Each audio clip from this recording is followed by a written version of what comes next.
With a couple of minor exceptions, Ayn Rand refers to Aristotle in the Romantic Manifesto only 3 times, twice to describe a shared principle of literary aesthetics, and once to describe Aristotle's cultural influence as it relates to Romanticism and Classicism.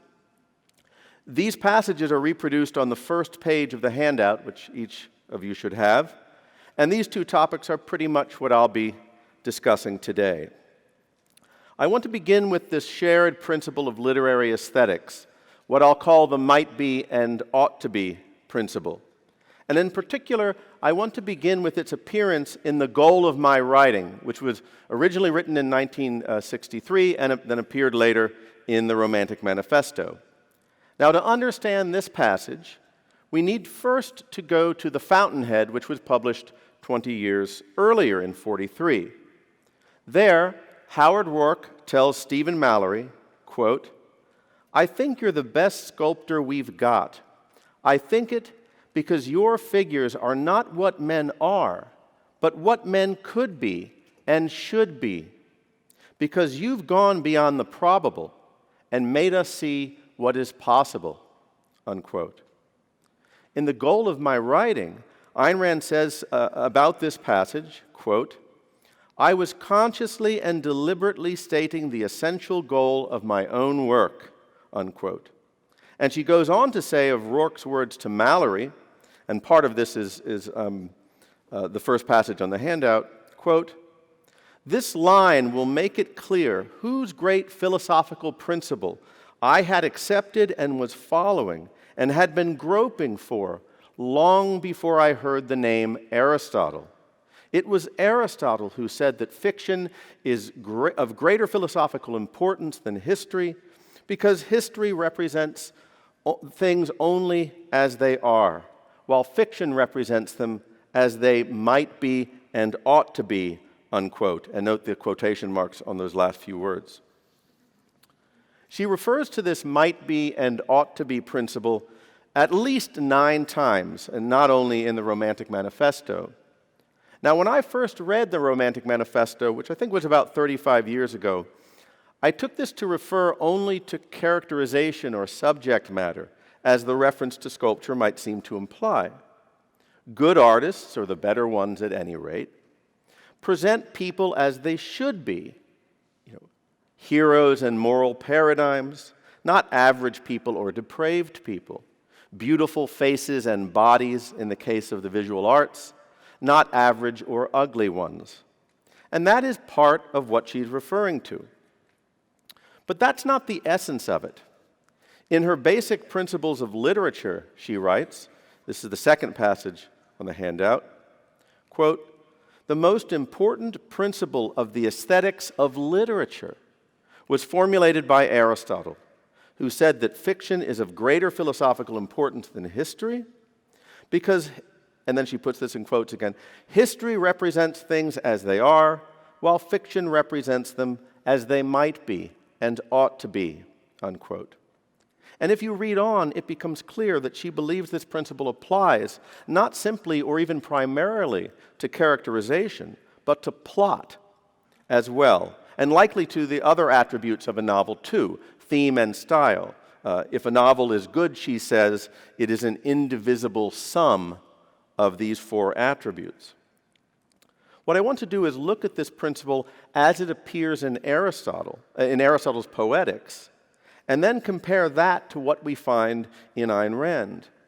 And in passing, I want to vindicate Ayn Rand in that she is often criticized for clearly getting Aristotle wrong. Right? Now, part of the problem is that she did not encounter this principle from Aristotle directly. Right? As we've seen, she came up with it on her own. She said, long before I heard the name Aristotle, perhaps around the time that she decided to become a writer, which was at the age 9, I think she said. I assume she first heard the name Aristotle in any significant sense in high school or in college. Now, she first encounters this principle as coming from Aristotle, not in reading the Poetics itself. That's pretty much certain, and in fact, it's possible that she never read the Poetics. You can ask about that in the Q&A. Rather, she first encounters this as Aristotle's principle in Albert J. Nock's book, Memoirs of a Superfluous Man. That was published the same year as The Fountainhead, 1943. Nock writes, quote, "History, Aristotle says, represents things only as they are, while fiction represents them as they might be and ought to be.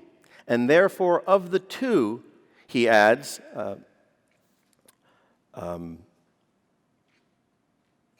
therefore, of the two, he adds, "fiction is the more philosophical and the more highly serious," unquote.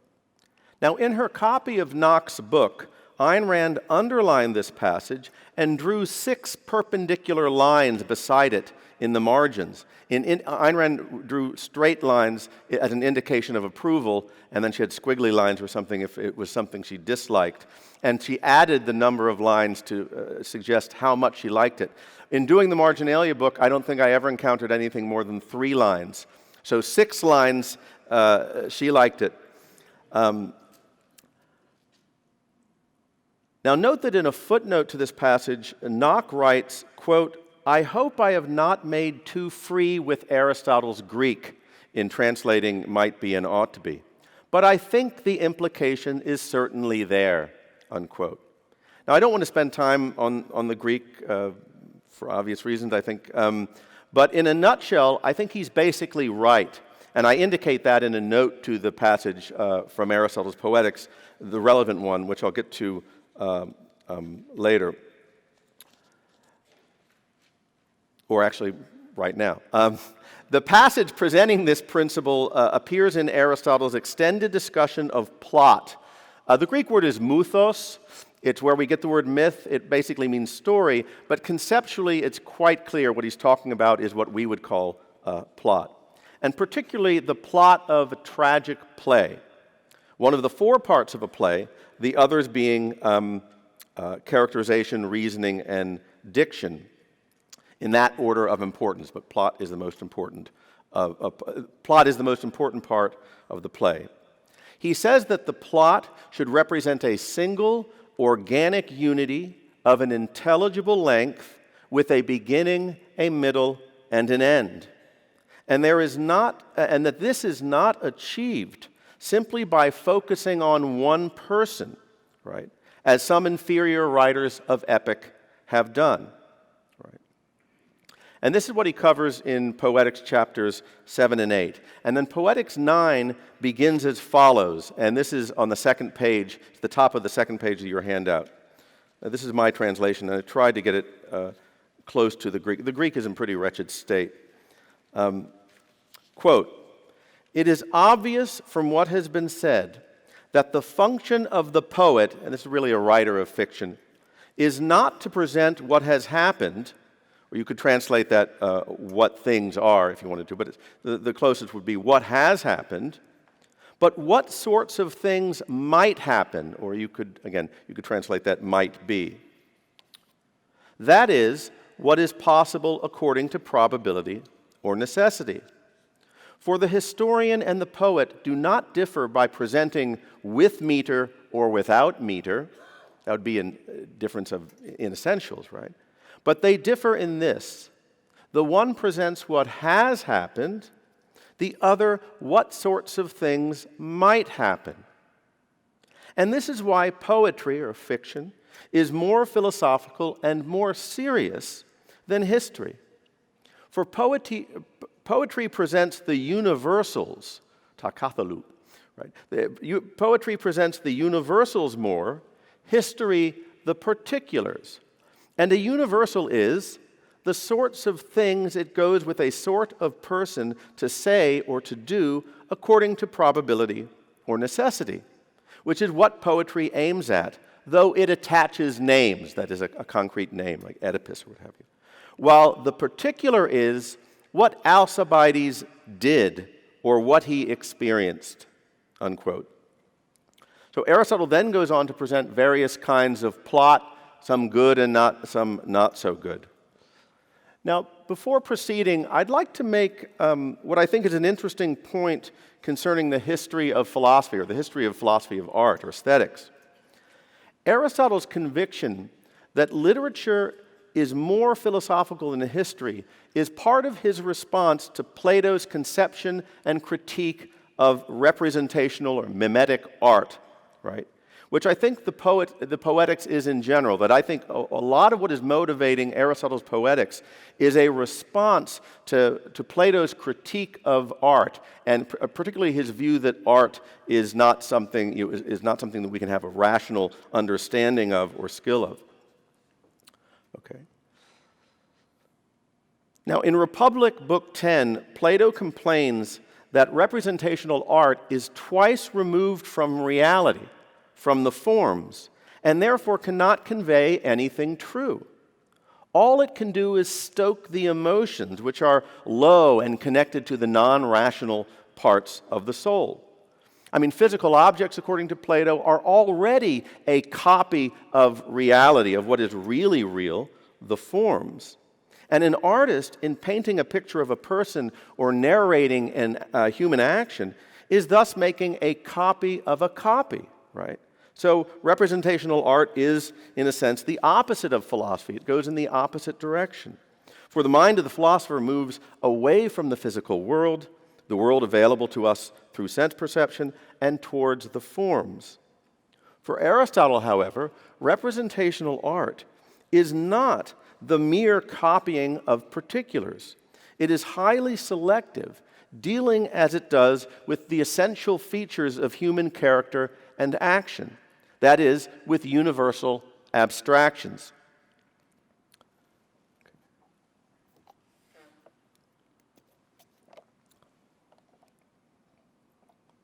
I'm having trouble with the bottle. I think it was produced in Pisa. So anyway, now Ayn Rand speaks of what might be and ought to be, right? So Aristotle, if you translate it in the most straightforward way, it seems like might to be or might happen. But Ayn Rand, following Knox, speaks of what might be and ought to be. And she has in mind the need for the artist to present man as he should be. Now, is Ayn Rand in agreement with Aristotle here? That is, does Aristotle think that literature should present people as they ought to be? Now, in my note on Poetics 9, where I get into some of the Greek, and I don't think, I mean, you can read that if you want to, on the handout, I make it clear that, in my view, the Greek translated might happen or might be can imply ought to happen, ought to be, right? But that's not the same as this being Aristotle's meaning. I think that has to be demonstrated.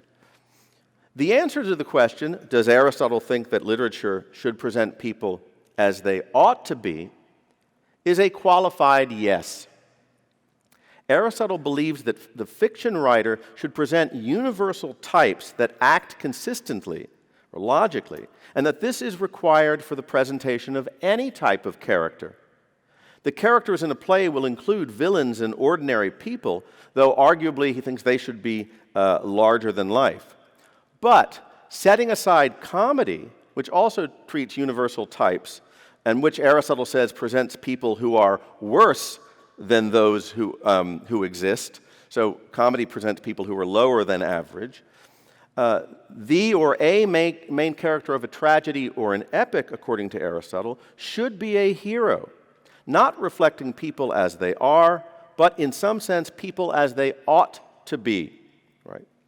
And as we shall see shortly, this does not mean that such heroes must or should be ethically perfect paradigms. Aristotle recognized that not all poets present people in the same way, and poets here include tragic poets, Sophocles, Euripides, etc. They present people, he says, the way they are, or the way people think they are, or the way they ought to be. For example, quote, Sophocles said that he himself portrayed people as they should be, but Euripides portrayed them as they are, unquote. But Aristotle also has an opinion about which approach is best. Quote, Since tragedy is an imitation or representation or mimesis of people better than we are, the tragic poet ought to imitate good portrait painters, for in rendering the particular form while making people lifelike, they in fact paint them more beautiful than they are. So too the tragic or epic poet, in imitating people who are irascible or lazy or possessing the other such traits, ought to make those who are such, that is irascible, lazy, etc., decent in their characters. For instance, Agathon and Homer made Achilles an example of harshness, unquote. The implication, of course, being that Achilles is a decent, basically good character, certainly larger than life. All right. Writing about characterization in tragedy, Aristotle says, quote, "First and foremost, the character should be respectable," unquote. And discussing epic, he writes, quote, "It may be impossible that there are people like those Zeuxis painted, but it is better so, for the artist should improve on his model," unquote. So Ayn Rand's claim that according to Aristotle, history represents things only as they are, while fiction represents them as they might be and ought to be, is accurate. It fully captures the spirit of Aristotle's Poetics, though she should, I think, left off the quotation marks, which are a result of her reliance on Knox's rendering of the Greek. I think it's closer to paraphrase than it is to a direct quote. Now, Aristotle does not make entirely clear, he does not elaborate on how the presentation of universal types rather than particulars contributes to the creation of proper plots, though it has something to do with not merely presenting concretes organized around one person or presenting a series of disconnected episodes, both of which have been attempted by inferior writers. Rather, all of the episodes of a story are organized by the fact that its characters are universal types whose actions and interactions follow from probability and necessity, as he puts it, that is, follow logically. But this is complicated, and I have nothing original to say about the subject. I would say, if you're interested in this, I would recommend Tora Buchman's essay, "What Might Be and Ought to Be, Aristotle's Poetics and the Fountainhead," unquote. And that's, for more details, are mentioned on the handout. I want to point out another important similarity between Ayn Rand's aesthetics and the content of Poetics 9. The following passage from the Psychoepistemology of Art in the Romantic Manifesto has much in common with Aristotle's claims about literature and universals. Quote, "It is very difficult to," this is Ayn Rand speaking, quote, "It is very difficult to isolate and integrate human traits even into purely cognitive abstractions, and to bear them all in mind when seeking to understand the men one meets. Now consider the figure of Sinclair Lewis's Babbitt. He is the concretization of an abstraction that covers an incalculable sum of observations and evaluations of an incalculable number of men of a certain type. Lewis has isolated their essential traits and has integrated them into the concrete form of a single character. And when you say of someone, 'He's a Babbitt,' your appraisal includes in a single judgment the enormous total conveyed by that figure," unquote. Now, here we see Ayn Rand going beyond and making clearer the already brilliant point Aristotle was making in Poetics 9 when he says that literature presents characters that are in some sense universals, though it attaches particular names to them. Literary characters are concretizations of abstractions, with their essential traits integrated into the concrete form of a single character. And this, of course, reflects Ayn Rand's conception of the nature and purpose of art as a concretization of philosophy. For more on this subject, the key work, of course, is Ayn Rand's The Psychoepistemology of Art in the Romantic Manifesto.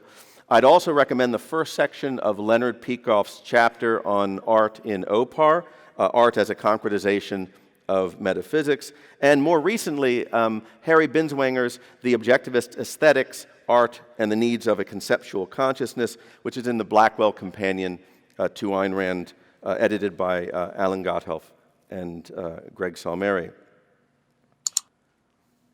Now, it's important to keep in mind that Aristotle is describing tragic plays, right, as it existed in his day. Sorry, he's describing tragedy and epic, right, as it existed in his day. What their natures are and what makes them excellent or poor. He went on in the second book of the Poetics to discuss comedy and allied literary forms, but that book is lost, alas. Ayn Rand, however, is especially discussing the novel, and of more personal significance, the goal of her writing, which is not, and not necessarily, the goal of every author's writing. So what it means to present people as they ought to be is not precisely the same for Aristotle and for Ayn Rand. In the case of Aristotle, the words he uses to describe the good character, which I've translated decent and respectable, in passage quoted earlier, are not the most positive terms he could have used. He never says good, best, virtuous, agathos, aristos, arete, if you know those terms. This is because the heroes in tragedy and epic must in some sense be flawed, as we saw, for instance, in the passage about Homer's Achilles. Further, it is hard to determine the aim of fiction according to Aristotle. I suspect it's in part didactic, but it's really difficult. I think it takes a lot of sophistication to make a distinction between the crucial importance to ethics of literature and the idea of literature as a morality play or didactic. I mean, Ayn Rand makes that distinction clear, I think, but whether Aristotle did or had such a distinction in mind is not at all clear. Ayn Rand, however, says that the goal of her writing is, quote, the presentation of an ideal man, quote, as an end in itself purely for the pleasure of the contemplation of such an ideal.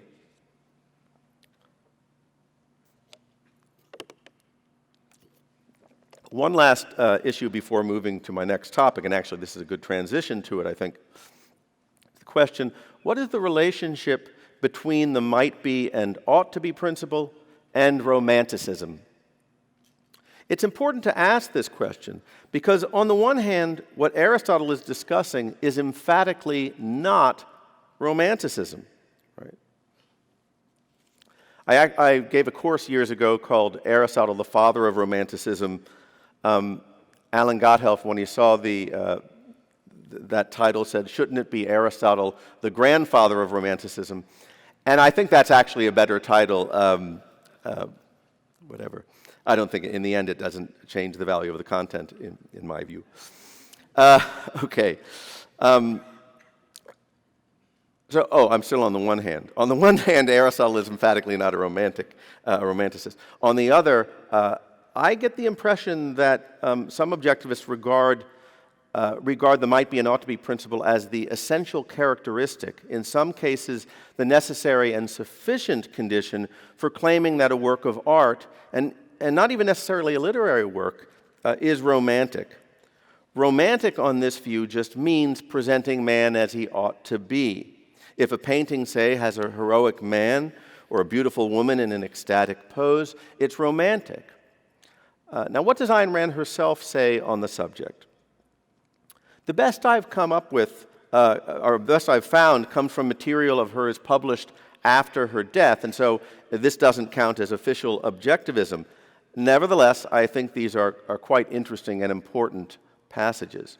One of these concerns romantic literature, and the other, the idea of romanticism in the context of the visual arts, about which she said very little. Okay. Now, the first of these had been published in Objectively Speaking, Ayn Rand Interviewed. It was an interview on romantic literature, and she writes, quote, romantic literature accepts a formulation by Aristotle as its basic principle. The role of a fiction writer is to present things not as they are, but as they might be and ought to be. It is literature based on the idea that man has volition, and is able to direct the course of his life and achieve his values. It concerns itself primarily with the role of values. Romantic literature presents life in terms of man's pursuit of values and his dealing with value conflicts, not conflicts between a helpless creature, which is man, and some sorts of external forces. The formal expression of such an approach is plot, unquote. Now, when she speaks of conflicts between a helpless creature, which is man, and some sort of external forces, she certainly has in mind, at least in part, ancient Greek tragedy. And this explains her lack of interest in these works. So if you read the opening paragraph of the aesthetic vacuum of our age, she describes this. And she was also asked once in a question period or in an interview, which of the great ancient Greek tragedians is closest to your view of life?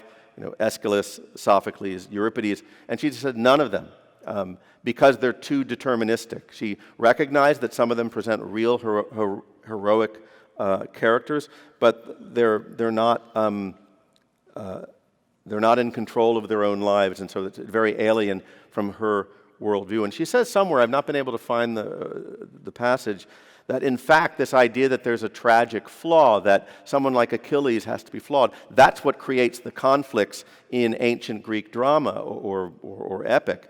That is not that you have different individuals with volitional control of their lives interacting, which creates the plots. No, it's these fairly deterministic beings who have flaws which create the conflict. All right. In any case, I think this allows us to better understand the passage I just quoted. The next passage, which is produced in Ayn Rand Answers. She was asked to elaborate on Leonard Peikoff's statement in his Philosophy of Objectivism course that it would be anachronistic to classify Greek sculpture as romantic. She replied, quote, "Romanticism is a 19th century art movement. It presupposed many philosophical ideas that were not available in Greek philosophy. Parts of Aristotle's aesthetics provided the foundation for romantic art." And I assume she means the might be and ought to be principle. But that's not all there is to Romanticism, and it's completely inapplicable to Greece. Romantic art is always stylized. The better the art, the clearer and more attractive and intelligent the stylization. Greek art is not stylized. It's beautiful naturalism. It presents a slightly exaggerated, idealized human form. But there is no choice of values. All it has in common with Romanticism is that it presents man at his best. They saw their gods in human form as the best possible to man, unquote.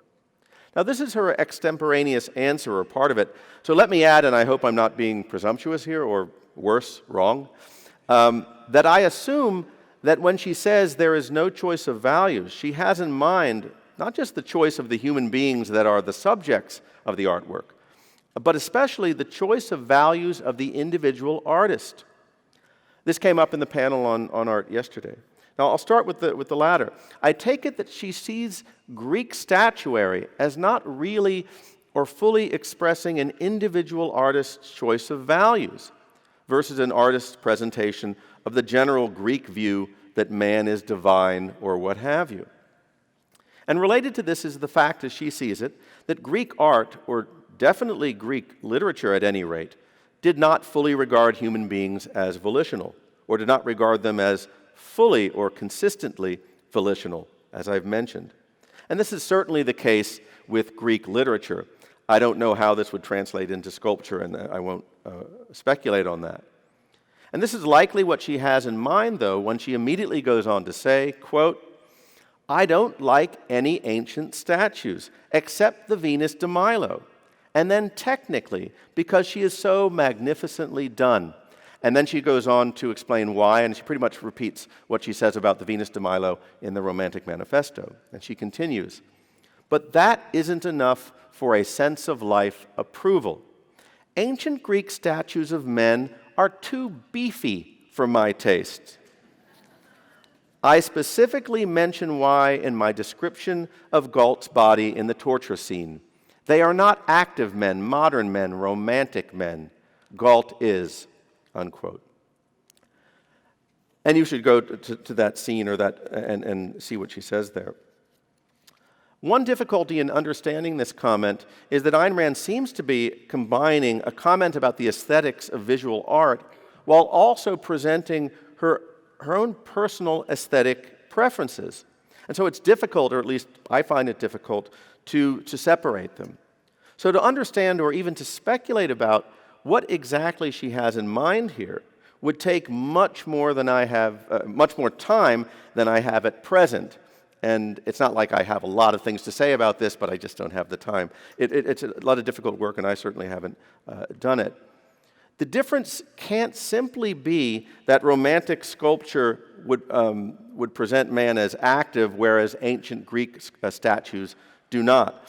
Marianne Suarez, in her essay Metaphysics in Marble, which Ayn Rand specifically approves of, mentions positively in the Romantic Manifesto, contrasting ancient Egyptian sculpture and ancient Greek sculpture, makes precisely the point that the latter Egyptian sculpture, the latter ancient Greek sculpture projects action, whereas Egyptian sculpture does not.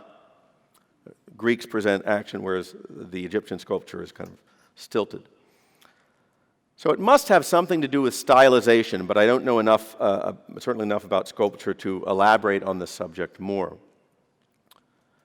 And what one would have, this again came up in the panel yesterday, if one was really interested in identifying what exactly is Romanticism in sculpture, you'd have to do what Ayn Rand did in literature. There was a historical period in the 19th century mostly where there were people who called themselves romantic sculptors, and they must have had something in common. But you'd have to sift through it and find out what precisely Romanticism is. And that relates to the next passage I want to get to in a moment. One lesson to be learned here, I think, is that one has to be very careful applying the term Romanticism as Ayn Rand formulated it, as opposed to just an historical designation as it's used by historians of art. You have to be very careful applying Romanticism to the visual arts. Ayn Rand even said as much in another Q&A session. She was asked, quote, "Do the terms you apply to literature, realism, for example, realism, naturalism, Romanticism, apply to the visual arts as well?"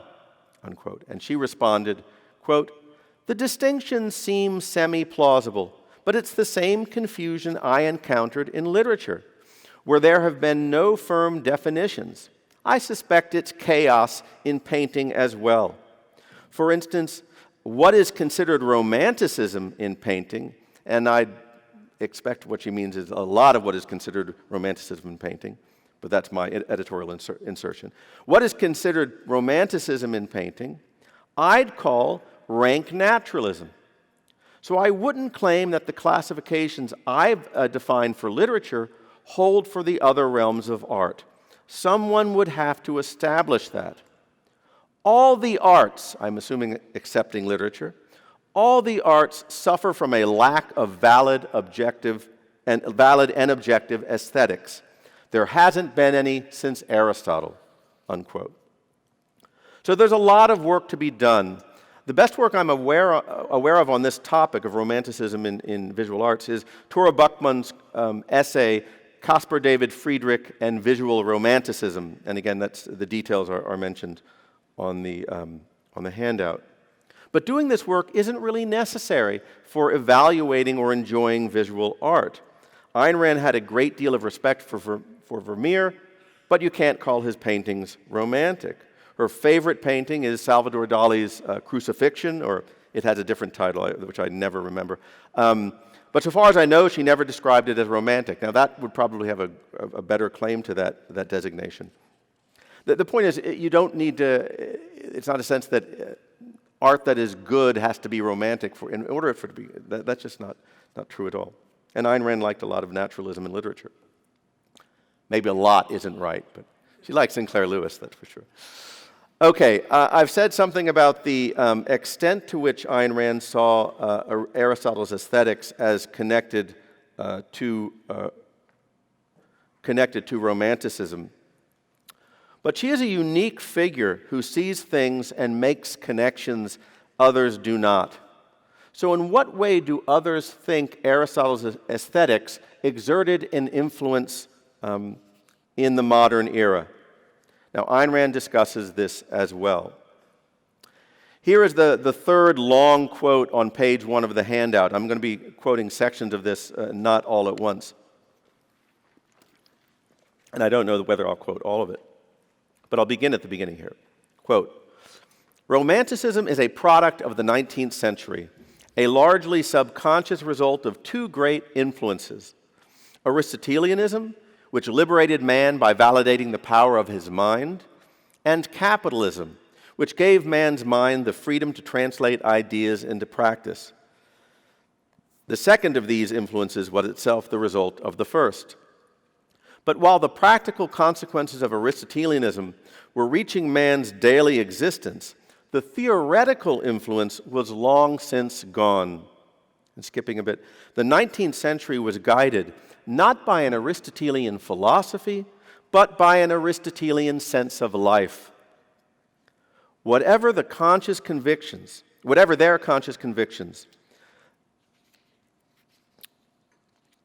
the artists of that century's great new school, the Romanticists, picked their sense of life out of the cultural atmosphere.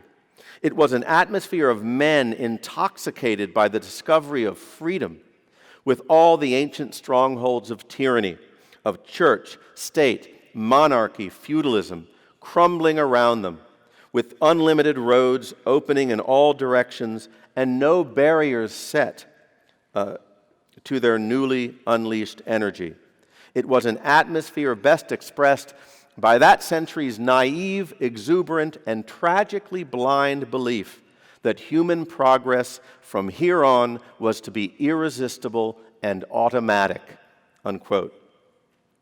Now, I can't, as part of one lecture, discuss the truth of Ayn Rand's controversial claim that Aristotle or Aristotelianism was the or a significant influence shaping the 19th century. That would require at least a couple of lectures on Aristotle's influence on the Renaissance. I actually gave a couple of lectures on this topic years ago, and they're available in the usual place. Right, yeah, you know where that is.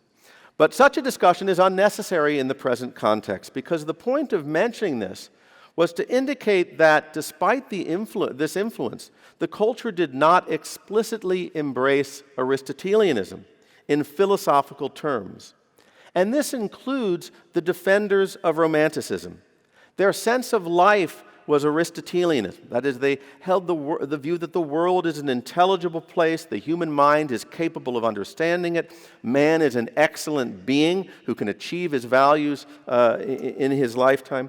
But their explicit philosophy, including their explicit aesthetics, was not Aristotelian and often was anti-Aristotelianism.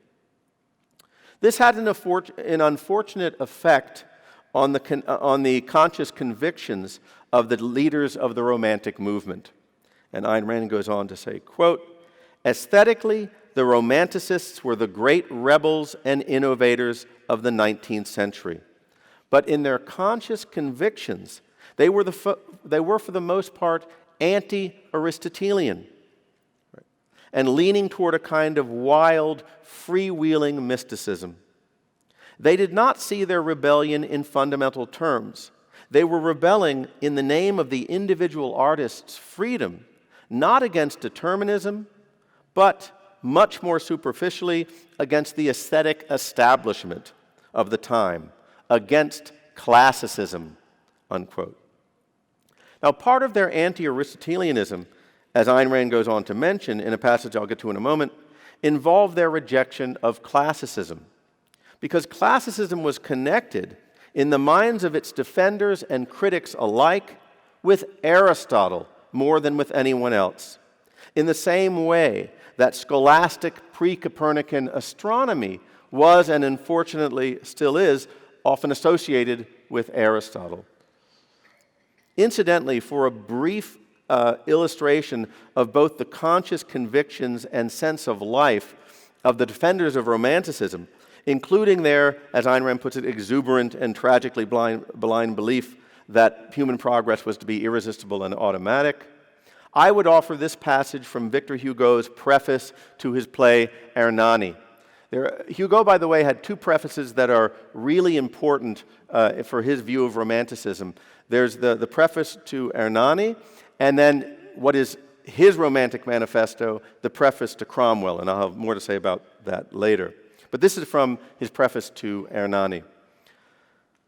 Quote, "Romanticism, so often ill-defined, is only, and this is its true definition if we look at it from its combative side, liberalism in literature. Liberty in literature is the offspring of liberty in politics. This principle, that is of liberty, is that of the age, and it will prevail. The ultras of all sorts, classical and monarchical, that is, classicism in literature, monarchy in politics, will in vain help each other to restore the old system, literary and social, broken to pieces. Now, after all the great things that our fathers have done, why should there not proceed a new poetic form out of the old? For a new people, new art," unquote. Now, here's Ayn Rand's description of classicism with a reference to Aristotle's connection to it. It's the last paragraph on the passage in the handout. Quote, "Classicism was a school that had devised a set of arbitrary, concretely detailed rules purporting to represent the final and absolute criteria of aesthetic value. In literature, these rules consisted of specific edicts loosely derived from the Greek and French tragedies, which prescribed every formal aspect of a play, such as the unity of time, place, and action, down to the number of acts and the number of verses permitted to a character in every act. Some of that stuff was based on Aristotle's aesthetics and can serve as an example of what, this is a brilliant line, of what happens when concrete-bound mentalities seeking to bypass the responsibility of thought attempt to transform abstract principles into concrete prescriptions and to replace creation with imitation," unquote. What I want to do in the time that remains is to flesh out this passage and make clear just how brilliant it is, or how dead on it is. And in the process, I hope to forever dissever Aristotle's soul from the soul of classicism, to paraphrase Edgar Allan Poe, right? At least in the minds of objectivists. Now, the influence of Aristotle's poetics on literature since the Renaissance is a story that one scholar calls, quote, "one of the strangest misunderstandings of a basic text in the history of ideas," unquote. And that's Bernard Weinberg's essay, From Aristotle to Pseudo-Aristotle. So I'm not claiming that I'm the first one to see this, or that even that Ayn Rand is, that there were some scholars who noticed that this was a distortion of Aristotle, what the classicists did with him. This history is very complex, and I can only touch on it here. I offer a lot more detail in my course, Aristotle, the father of Romanticism. So unlike much of the rest the story of Aristotle's influence here. Unlike much of the rest of Aristotle's corpus, the Poetics did not exert any influence in the medieval period. It was not rediscovered in the Latin West in the 12th and 13th centuries like the rest of his corpus.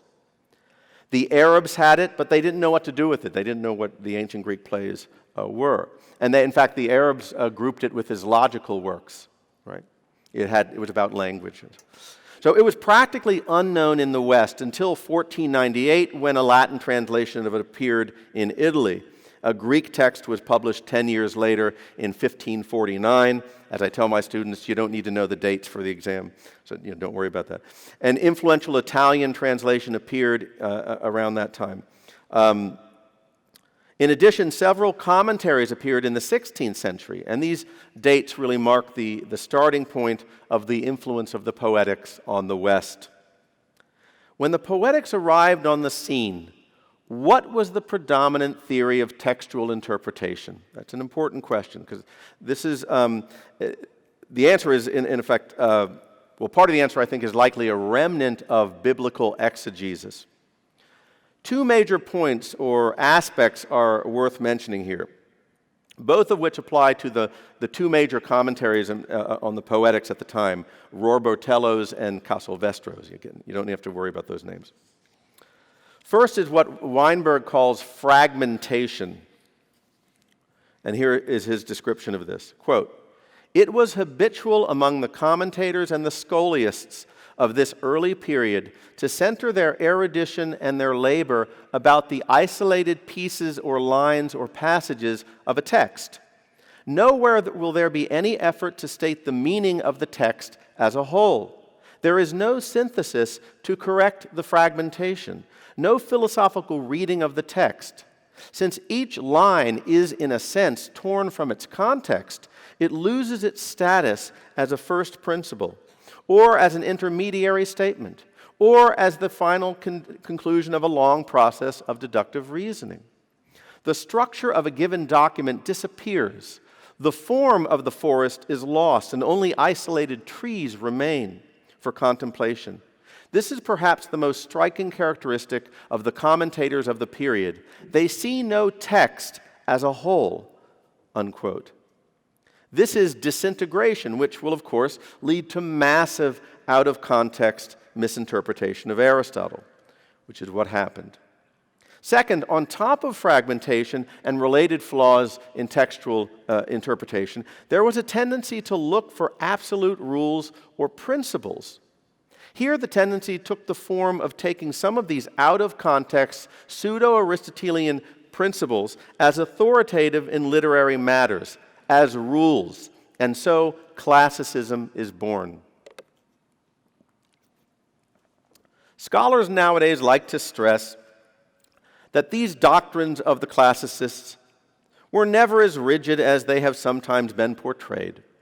But this only means that there were exceptions and that there were genuine debates among the readers of the Poetics about these issues. But it nevertheless remains true that there was a real tendency at the time to take one's out-of-context or otherwise mistaken opinions about Aristotle's Poetics and elevate them to rigid rules of aesthetics.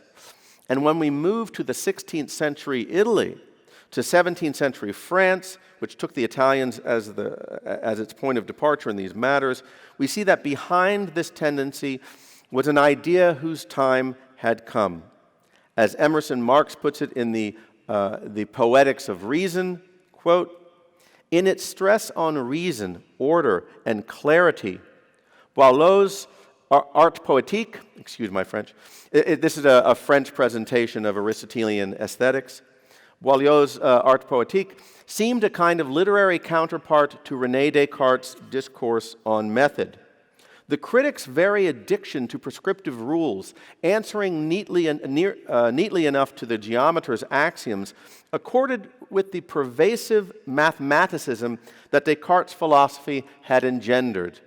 Thomas Reimer's comparison of Aristotle's rules to those governing a triangle became a critical commonplace, still being echoed a century later by Gotthold Lessing in Germany.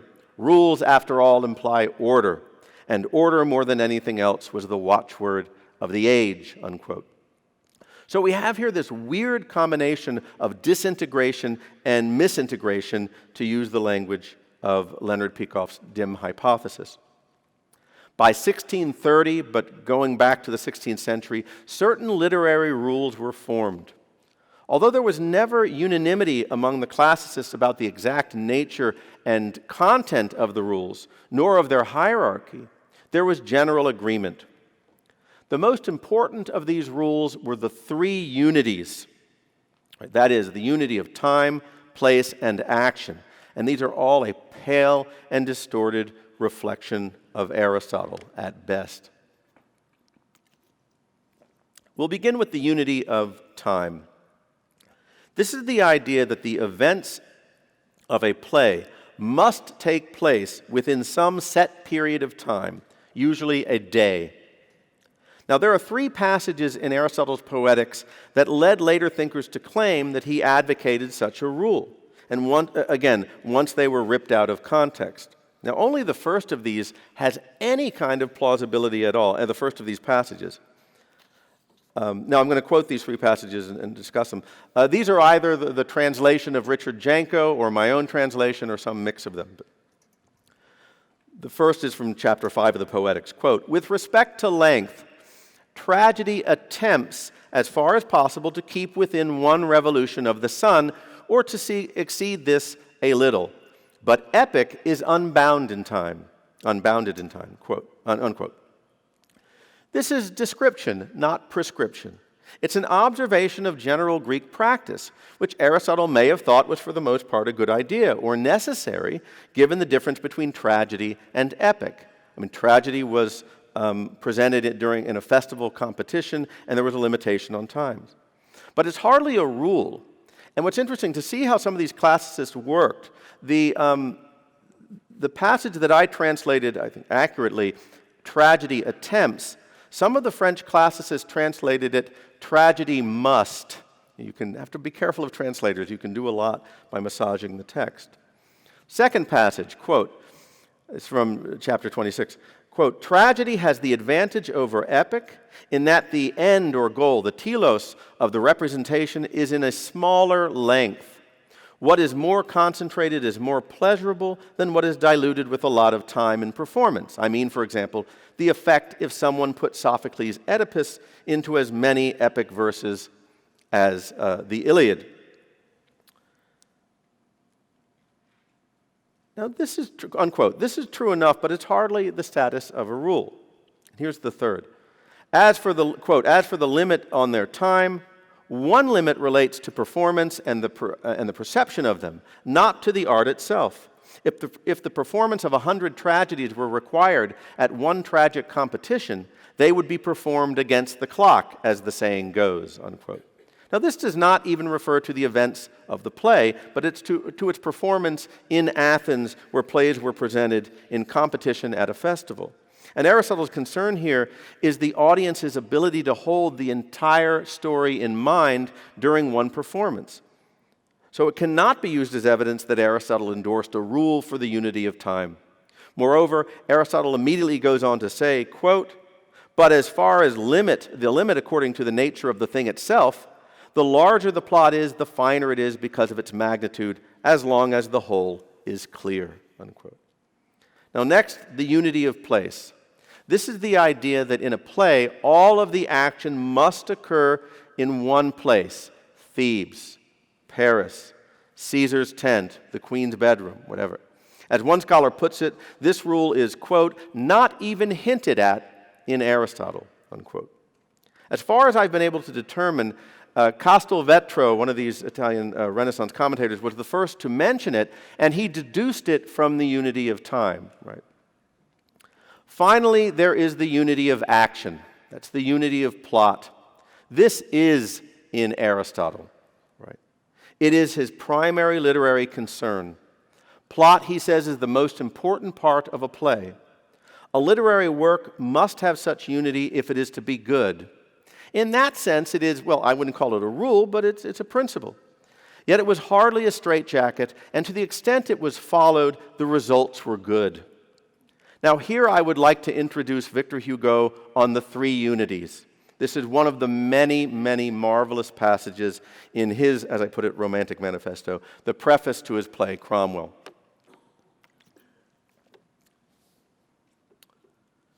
Hugo rejects the rules known as the unity of place and the unity of time, which he calls, interestingly, quote, "that fundamental law of the pseudo-Aristotelian code," unquote. But he does not reject the unity of action, which he calls the unity of plot. Quote, "Unity of time rests on no firmer ground than unity of place, A plot forcibly confined within 24 hours is as absurd as one confined within a peristyle. That's the rows of columns surrounding a building. Every plot has its proper duration as well as its appropriate place. Think of administering the same dose of time to all events, of applying the same measure to everything. You would laugh at a cobbler who should attempt to put the same shoe on every foot. To cross unity of time and unity of place like the bars of a cage, and pedantically to introduce therein, in the name of Aristotle, all the deeds, all the actions, all the figures which Providence sets before us in such vast numbers in real life. To proceed thus is to mutilate men and things, to cause history to make wry faces. Let us say, rather, that everything will die in the operation, and so the dogmatic mutilators reach their ordinary result. What was alive in the chronicles is dead in tragedy. That is why the cage of the unities often contains only a skeleton. A final argument would of itself suffice to show the absurdity of the rule of the two unities. It is the existence of the third unity, unity of plot, the only one that is universally admitted, because it results from a fact. Neither the human eye nor the human mind can grasp more than one ensemble at one time. This one is as essential as the other two are useless." Unquote. And note that some classicists even switch the priority of the rules, making the unity of action less important than the unity of the other two, or than the unity of time and place. There were also strict rules about the characters, tone, issues, moral propriety, and endings of comedies and of tragedies. Now, there are grounds, I think, for concluding that Aristotle would have disapproved of some of the things that appear in Romantic literature on the ground of propriety. He seems to respect the fact that ancient Greek tragedies were very clean. You didn't do nasty stuff on the stage. Usually, well, Euripides started breaking some rules there. The head of Pentheus appears in the Bacchae. But I think he would have objected to some things. Versus someone like Victor Hugo, the Romanticist, I think he was certainly thumbing his nose at the classicist critics when he had his hero, Jean Valjean, in a sewer up to his neck in merde, and he made this an act of sublime, heroic grandeur. You know, you want to break the rules? Here, I'm going to break the rules in a major way. I have a guy up to neck in merde. Which the classicists would, you can imagine, sniff their nose at. Right. But that's Hugo. So if I had to guess, I would say that Aristotle would have been closer to the classicists than to Hugo on such an issue. But this isn't really important, and there's really no way of comparing these things. It's not necessary either. There was an important rule about probability, which was supposedly based on Aristotle's view that in literature, one event follows from another with probability or necessity, and that literature presents not what has happened, but what might happen. And this is yet another example of what Ayn Rand has in mind in describing what happens when concrete-bound mentalities seeking to bypass the responsibility of thought attempt to transform abstract principles into concrete prescriptions, unquote. Here, the classicists turn Aristotle's brilliant emphasis on literature dealing in universals and being more philosophical, which involves the need for types of characters to act according to necessity or probability, into a banal rule about not doing anything impossible or improbable or implausible. For instance, one classicist criticized, in the name of the rule of probability, a prince appearing on stage without his retinue. Right? Such critics seem to have forgotten or ignored the fact that Aristotle said, as we have seen, that, quote, "It may be impossible that there are people like those Zeuxis painted, but it is better so," unquote. Now, the famous French classicist playwright Pierre Corneille attempted to spread his wings somewhat and compose a work, Les Cides, without an eye on all of the rules. He was criticized for it. Here is Weinberg again describing or listing the questions that were asked critically of the play. Quote, "First, moral considerations. Is it proper for Chimène to consent to a marriage with her father's murderer? Second, questions of truth and probability. Would a Spanish nobleman like Don Diego have so many men at his command? Would the port of Seville be left unguarded in times of war? Third, matters of decorum. Is it acceptable for a king to play a joke? Fourth, the handling of the unities. Can all these events really have taken place within 24 hours? Unquote. Corneille did not write another play for 4 years, and there is nearly universal agreement that he never again reached the literary heights of Les Cid. Victor Hugo, in his preface to Cromwell, wrote of this, quote, "But the custom officers of thought will cry, great geniuses have submitted to these rules which you spurn." Unfortunately, yes. But what would those admirable men have done if they had been left to themselves? At all events, they did not accept your chains without a struggle. You should have seen how Pierre Corneille, worried and harassed at his first steps in art on account of his marvelous work, Les Cid, struggled under the critics of the Academy, how he denounced to posterity the violent attacks of those men who, he says, made themselves all white with Aristotle, unquote. A few lines later, Hugo sarcastically praises the way one critic, quote, crushes Corneille in the name of Aristotle, unquote. As an indication of just how perverted this is, I mean a perversion of Aristotle, note what Aristotle in fact said about art that presents what is impossible or implausible or erroneous. In Poetics 25, Aristotle discusses how to respond to criticisms of Homer. There were the same kind of mediocrities taking shots at Homer in Aristotle's day as there were, taking these French academics who were criticizing Corneille. And Aristotle has strategies for how to solve Homeric problems, as it's put. He begins by making 4 recommendations concerning how to reply to the criticisms involving the art itself and what is represented. And here I'm going to go through these because I think it's instructive.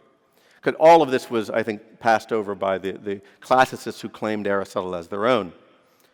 To the objection that the people portrayed are not true to life, Aristotle says that one may reply that the artist is presenting things not as they are, but as they ought to be. Quote, even as Sophocles said he himself portrayed people such as they ought to be, Euripides as they are, unquote. And we saw that passage earlier.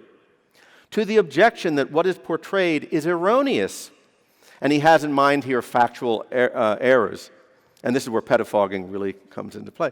One may reply by pointing out that the error is incidental to the art itself, for example, to epic or painting, even though it is an error according to some other discipline, like biology. Aristotle gives as an example a painter erroneously portraying a female deer with horns, or presenting a jumping horse with the legs in a position which a jumping horse doesn't really have. That might be an error in biology, but it does not constitute a legitimate aesthetic criticism of a painting. It's just not significant enough. In my book on Aristotle's lost Homeric problems, I argue, based on fragmentary evidence, that there was almost certainly criticism and debate in which Aristotle participated over the age of Argos, Odysseus' dog. It's a wonderful scene in Odyssey 17. Here you have when Odysseus left to fight in Troy, it was just a puppy. And he returns 20 years, when Odysseus returns 20 years later, and he's in disguise, Argos, the pup, is 20 years old, and he's the only living being that recognizes Odysseus, and he swells with pleasure and then dies. What would a legitimate aesthetic criticism of this wonderful scene be? Dogs don't live 20 years.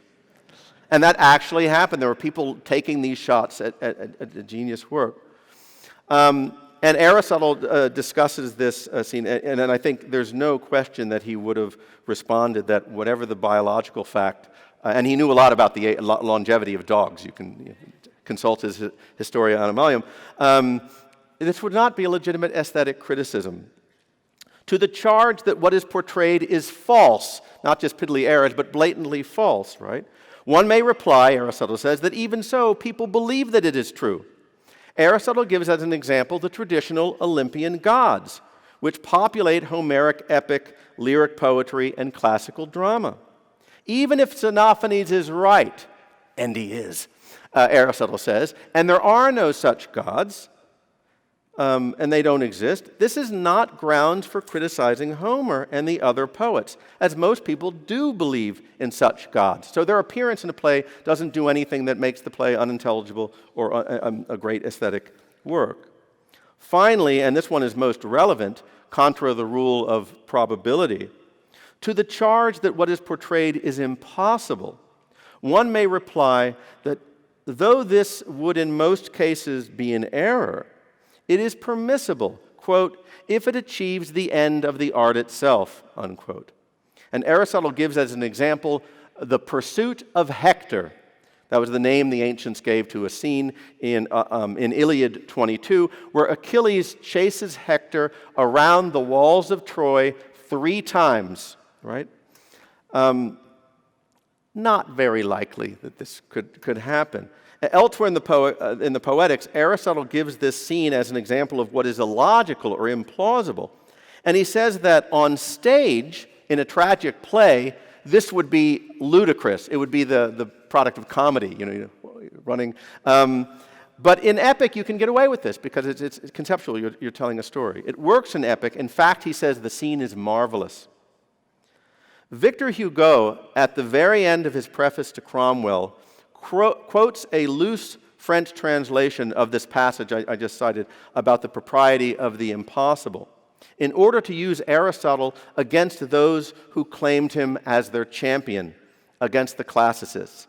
And then he says, and this is the very end of his, so he's very aware that Aristotle is their hero. This is the very end of his preface to Cromwell. He writes, quote, after quoting this passage, quote, "Who said this?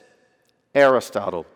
You will see that the author of this drama might, as well as another, have shielded himself with proper names and taken refuge behind others' reputations. But he preferred to leave that style of argument to those who deem it unanswerable, universal, and all-powerful. As for himself, he prefers reasons to authorities. He has always cared more for arms than for coats of arms." Unquote. That gives me chills every time. Romantic artists have never been all that concerned with avoiding impossibility and error concerning the minutest factual detail, whereas classicists and later naturalists have been and are. Romantic authors want a logical, coherent, plausible plot, presenting out of the ordinary human beings doing great things. And that is something quite different, right? For Victor Hugo, it would not have mattered in the least if a human being, however strong, could not, in fact, achieve what Jean Valjean did in that Paris sewer, lifting Marius above his head and walking through sewage as far as he did. Wouldn't have cared. It would not have mattered to Edmond Rostand had someone pointed out to him that there has never been in human history a nose as large as Cyrano's. Wouldn't have mattered. It did not matter to Alfred Hitchcock that there is no Frank Lloyd Wright-style house behind the heads of Mount Rushmore in North by Northwest. The story required it, so there it was. Right? Ayn Rand recognized that it was impossible that Galt's strike could succeed in the time it does in Atlas Shrugged. And to point that out would not constitute a legitimate aesthetic critique. And it does not make Atlas Shrugged any less a work of romantic realism as she uses that designation. She makes this point emphatically in answer to a letter from Gerald Loeb concerning The Fountainhead, and particularly the criticism that it is purportedly unrealistic. This is a 1944 letter. And I was very pleased to learn today that there are even more letters appearing of Ayn Rand, and I think the first set of these are on the app. Someone can correct me if I'm wrong about that. In any event, this is from a 1944 letter, and she writes, quote, "Don't ever, ever think that you must write only of things which literally happened, and that if you do, your writing will be good. This," all caps, "is the foremost sign of the amateur," unquote. And a bit later she adds, quote, There is a story told about Michelangelo which illustrates this beautifully. On one of his statues, that of David, I believe, he made a muscle which never existed on a real human body. When he was told that nature never created such a muscle, he answered that nature should have. That is a true artist, unquote. So on this issue, Aristotle and the Romantics were clearly on the same side, contrary to the classicists. Now let me wrap up. In the afterword to Atlas Shrugged about the author, Ayn Rand claimed that, quote, the only philosophical debt I can acknowledge is to Aristotle. I most emphatically disagree with a great many parts of his philosophy, but his definition of the laws of logic and of the means of human knowledge is so great an achievement that his errors are irrelevant by comparison, unquote. And in her review of John Herman Randall's Aristotle, she wrote that, quote, if there is a philosophical Atlas who carries the whole of Western civilization on his shoulders, it is Aristotle. He has been opposed, misinterpreted, misrepresented, and, like an axiom, used by his enemies in the very act of denying him.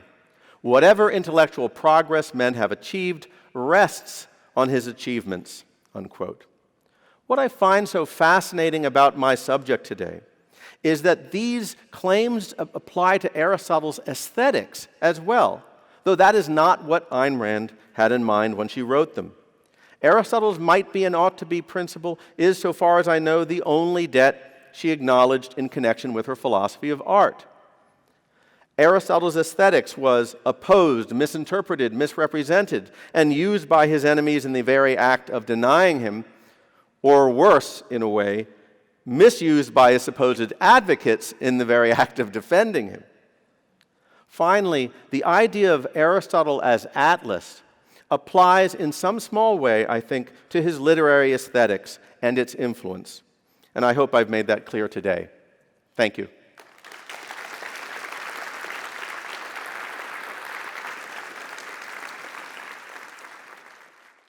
Yes?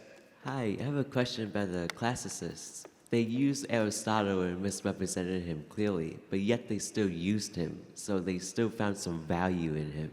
So why did they use him and not someone like Plato? What was so special about Aristotle to them? That's a good question. First of all, Aristotle was a major force in the universities, and it was only in the Renaissance to some extent, but in the modern period too, where they were beginning to reject the scholastic philosophy, which was based on Aristotle. So he was a big name, and if you could claim him as your own, that was really something. But it's the part of the point that Hugo makes. They prefer coats of arms to arms, that is, authorities to arguments.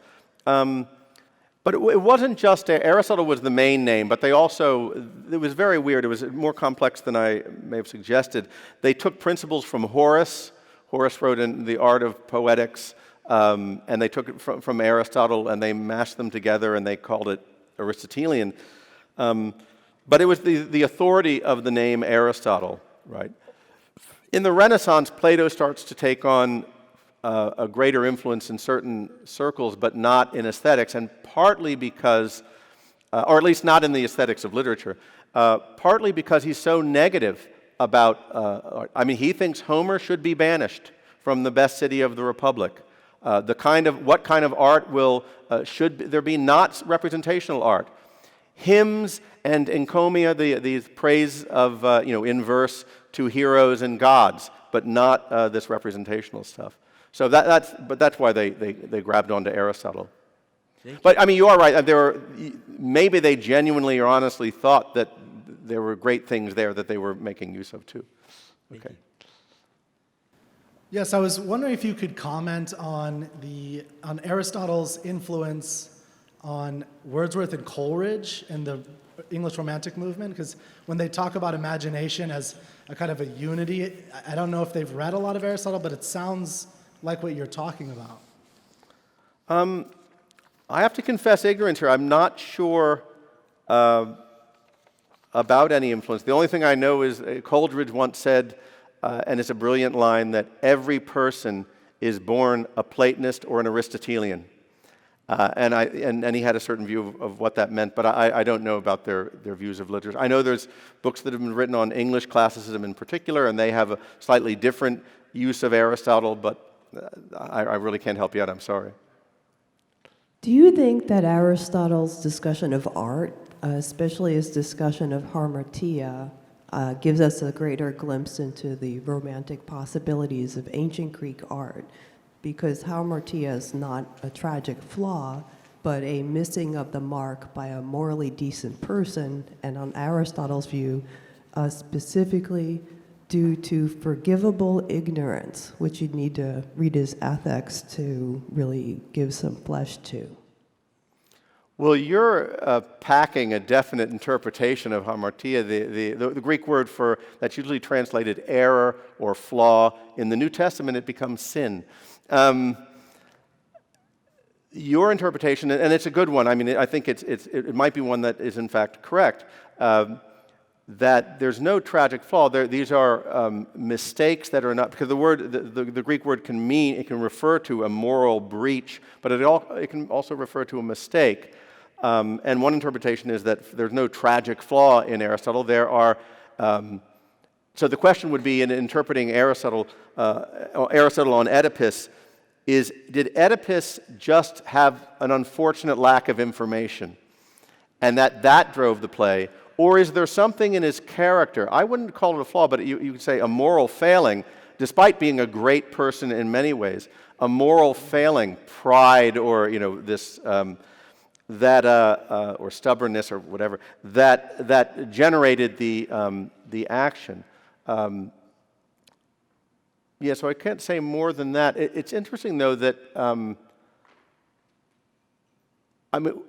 we'd have to pursue that. You'd have to say that Aristotle's conception of hamartia is based on a view of human beings as volitional, right? Yes. And that one could use that and then you could relate that to the Romantic movement, at least as Ayn Rand articulates it. I mean, the core essence of Romanticism, in her view, is it's the school of literature that respects human volition, that relies on it.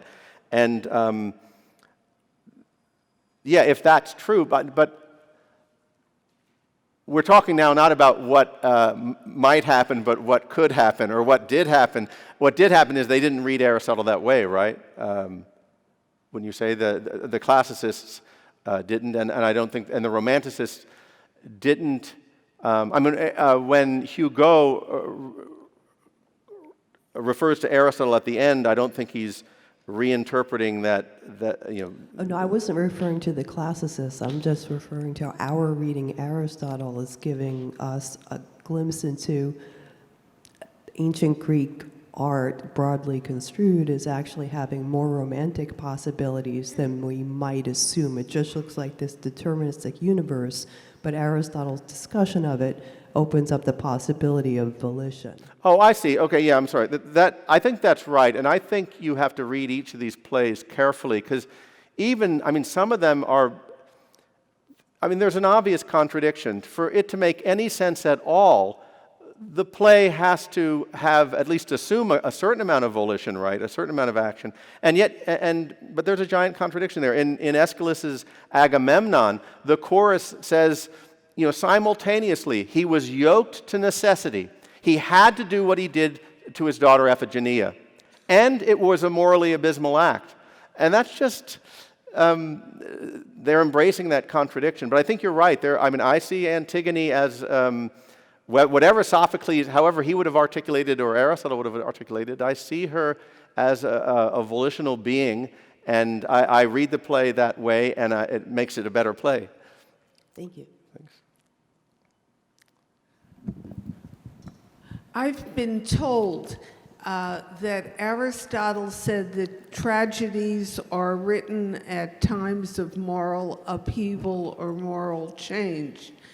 I don't know if that's true or not, but it seems to make a lot of sense. There was Greek tragedy, there was tragedies written in the Renaissance, and teenagers are very often filled with angst at times when they're selecting their own moral code and rejecting the one they were raised with. So I was wondering, is that true, and could you comment on that? I don't know that he said that. Nothing's coming to mind. The Greek word tragedy, it's related to the word for goat. It has something, tragedy is not necessarily having a tragic ending, if that doesn't make sense. That is, there are Greek plays that the wonderful Oresteia ends on a high note. One of Euripides' Iphigenia plays has a happy ending. The Helen is not tragic. Euripides' Helen is not. So tragic, the difference between tragedy and comedy for the ancient Greeks, tragedy is serious in tone, comedy is ludicrous. It makes fun of people and stuff like that. Now, why do so many of the tragedies in the ancient sense have tragic endings in our sense? I think the world was, if you're in Athens, for example, in ancient Greece, if you go to war, there was no military. That appears in the Roman period, I guess, but in the Greek world, the military was men between the ages of, who were citizens of Athens, say, between the ages of 18 and 30, 16 and 35, 14, depending on how serious it got. And if you lost a battle, the men were killed, the children were taken off to Persia or something like that.